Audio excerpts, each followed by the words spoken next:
നമസ്കാരം. കേരളത്തിന്റെ പുതിയ മുഖ്യമന്ത്രി ആരാണെന്ന ആകാംക്ഷയ്ക്ക് വിരാമമിട്ട് അന്തിമ തീരുമാനമെടുക്കാൻ രാഹുൽ ഗാന്ധി നേരിട്ട് രംഗത്തിറങ്ങുകയാണ്.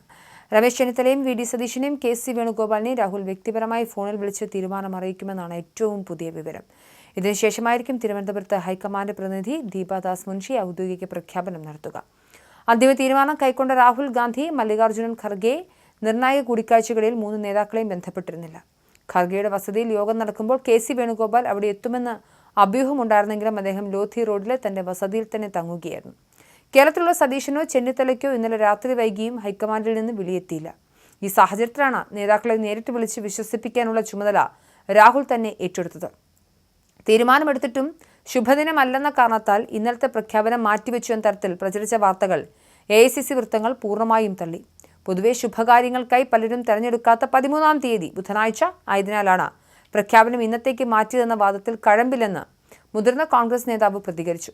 ശാസ്ത്രീയമായ ചിന്താഗതി പുലർത്തുന്ന പാർട്ടി ഇത്തരം അന്ധവിശ്വാസങ്ങൾക്ക് പിന്നാലെ പോകില്ലെന്ന് നേതൃത്വം വ്യക്തമാക്കി. കേവലം തീയതിയുടെ പ്രശ്നമല്ല, മറിച്ച് എല്ലാ വശങ്ങളും പരിശോധിച്ചുള്ള കൃത്യമായ രാഷ്ട്രീയ തീരുമാനത്തിനാണ് ഹൈക്കമാൻഡ് സമയമെടുത്തത്. അർദ്ധരാത്രിയുടെ പ്രഖ്യാപനം ഒഴിവാക്കി പകൽ വെളിച്ചത്തിൽ അന്തസ്സോടെ മുഖ്യമന്ത്രി അവതരിപ്പിക്കാനാണ് രാഹുൽ ഗാന്ധി താൽപര്യപ്പെട്ടത്.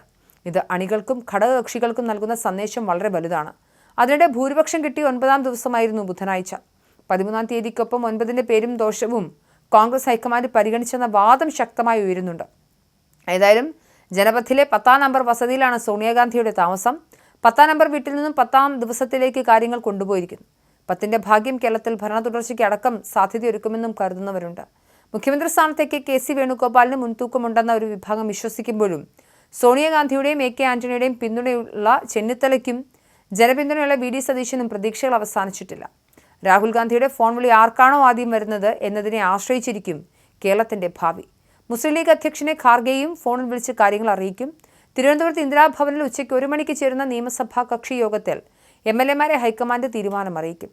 അതിന് മുന്നോടിയായി 3 പ്രമുഖ നേതാക്കളെയും രാഹുൽ ഗാന്ധി നേരിട്ട് സംസാരിച്ച് സമവായത്തിലെത്തിക്കും. ഗ്രൂപ്പ് വൈരാഗ്യം മറന്ന് പുതിയ മുഖ്യമന്ത്രി എല്ലാവരും ഒറ്റക്കെട്ടായി പിന്തുണയ്ക്കുമെന്ന കർശന നിർദ്ദേശമായിരിക്കും രാഹുൽ നൽകുക. ഇന്നലെ നടന്ന ഖാർഗെ രാഹുൽ കൂടിക്കാഴ്ച അതീവ രഹസ്യമായിരുന്നു. ഈ കൂടിക്കാഴ്ചയിൽ ഉരുത്തിരിഞ്ഞ പേര് പുറത്തു പോകാതിരിക്കാൻ ഹൈക്കമാൻഡ് വലിയ ജാഗ്രതയാണ് പുലർത്തിയത്. അതുകൊണ്ടാണ് കേരളത്തിലെ നേതാക്കൾക്ക് പോലും ഇന്നലെ രാത്രി വരെ കൃത്യമായ സൂചന ലഭിക്കാതിരുന്നത്.